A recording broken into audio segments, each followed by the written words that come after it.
Ce djihad qui incite à aller vers l'autre, son frère, différent, pour lui sourire, le comprendre et lui exprimer de l'empathie. Moi, l'enfant de l'univers, votre frère en humanité. Ce djihad d'amour devrait être la réponse à ceux qui cherchent à nous diviser et à propager la violence et le terrorisme. Maudite soit la guerre, maudit soit le terrorisme. Je reviens à l'essentiel, l'amour, ce socle sur lequel toute pensée, toute croyance, tout être humain devrait se reposer. Pour ma part, le chemin choisi est l'islam.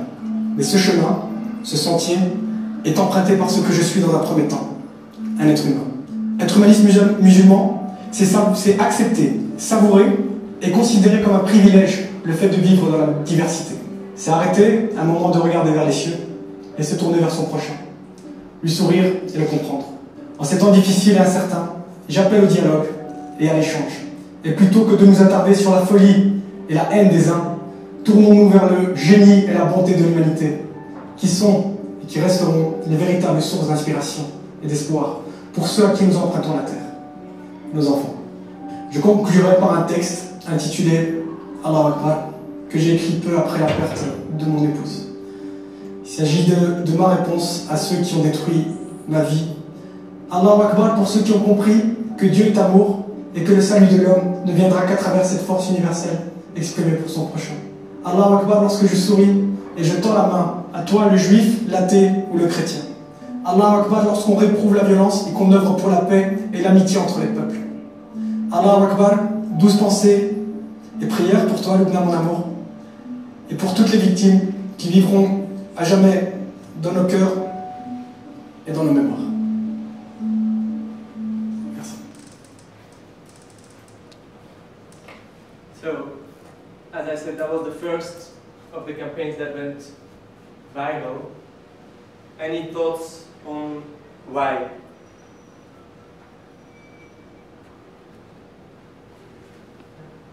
Jihad is such a common perception that what you described as terrorism earlier is defined by the other as jihad.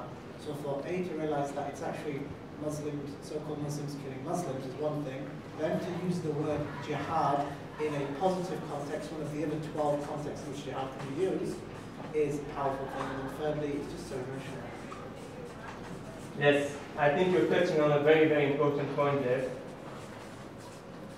The contrast, right, of the usual perception of jihad versus what he said is the real meaning of jihad is one contrast that is very, very strongly brought forward in a very nice way by him. The second one, I think the second contrast is when he starts and he says, my name is Mohammed, I'm Moroccan, and I'm Muslim, and I'm from Molenbeek.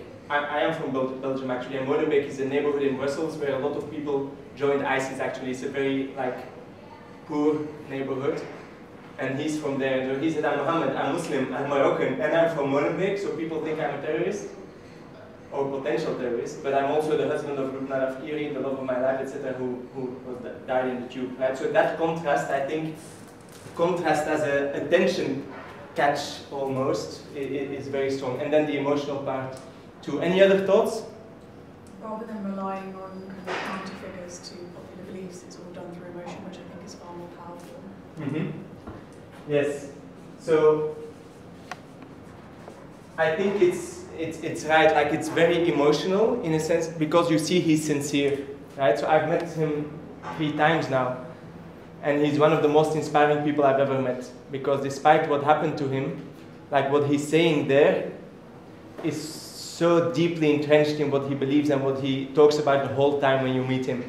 Like he's somehow found strength in pushing that message after what happened to him.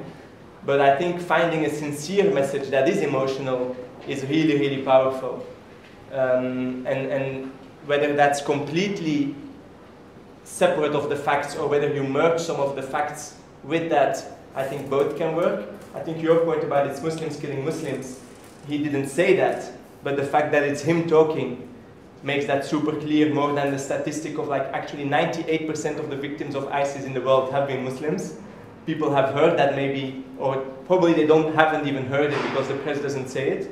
Secondly, if they would have heard it, it would have been just a number. But this makes you see it, feel it, etc. Any other thoughts? Yeah? I think there was a process of humanization of both the gentleman and obviously his wife as well. Yeah. And I think, like, I'm just adding on to what you guys have said, but again, that just shows by contextualizing who he is, how he is related to the entire attack, and Yes. also reinforcing the idea that, yeah, Muslims are probably the biggest victims of terrorism in any other group. Yeah. And I think that that's really, really important, especially when you're talking about things like this, is you need that humanizing aspect. Yes. Otherwise, you don't really connect with the video. Yes. I think that's a very important point, right? Like when you watch that video, you see him as a human being, not as a Moroccan, not as a Muslim, not whatever, but as a human being who lost his wife. Actually, his job is tube driver. So his wife got killed in the tube, which he every day still needs to drive because he has 3 sons left. So he's still driving that tube every day. It's not even mentioned in this video, but I think if they would have mentioned that, it would have added, like it makes it even more real, right? Like it's a guy going to work.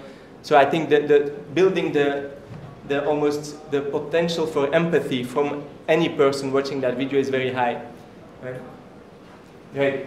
Any other thoughts, or otherwise we'll move on. But so basically, this video, actually we had met him, and like with the Turn to Love campaign, we had gone to an event here in London where the CEO of TEDx came to speak. And TEDx, I don't know if you know their slogan, but it's spreading ideas or sharing ideas or so, or ideas worth spreading. So at the end of his lecture, like we asked him a question and we said, like, it's great to have ideas worth spreading, but unfortunately one of the ideas that has spread the most is this ideology of ISIS. What can you guys do to help with that? And he said, well, we are very happy to hear more stories from the other side. So we put him in touch with Mohammed. He went onto the stage in Holland for a TED Talk. He got, I think, 15,000 views or so. But at the same time, our volunteers had been talking to the Belgian TV to say, what can you as a Belgian TV do to bring that voice out? One of the guys at the Belgian TV had seen the TEDx talk. He said, oh, I would love to bring that guy on television. He came, did this speech. This is a shorter version. It's a bit longer than the original one. And then, as I said, 4 million views in like less than a week. And then with our volunteers, we had people speaking Urdu, people speaking Malay, people speaking Bosnian, etc. We translated it, and we got it to 14 million views.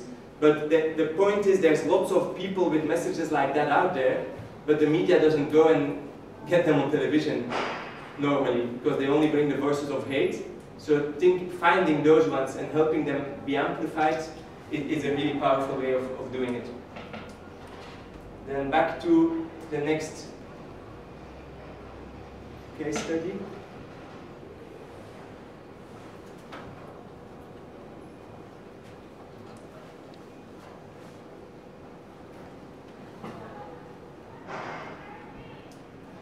Yeah, this just to show, like, as I said, 14 million views, but what was also really impressive is the number of comments we got from very, very different audiences, all the way from people in Iraq or Egypt saying, oh yeah, now finally the people see that we are also suffering from this terrorism and Muslims are also suffering, to people literally saying in Belgium or in France, oh, for the first time I see a Muslim that doesn't condemn terrorism, which is completely, or that doesn't applaud terrorism, which is completely crazy because they could have seen thousands of them.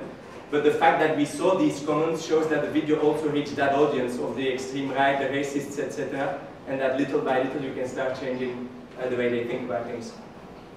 So then the next event we did was for the 1-year anniversary of the Brussels attacks. So we organized a big manifestation with lots of demonstration with lots of imams, etc. coming to commemorate the victims of the attacks. We got 5,000 people to show up there, but 10 million views in the Belgian press.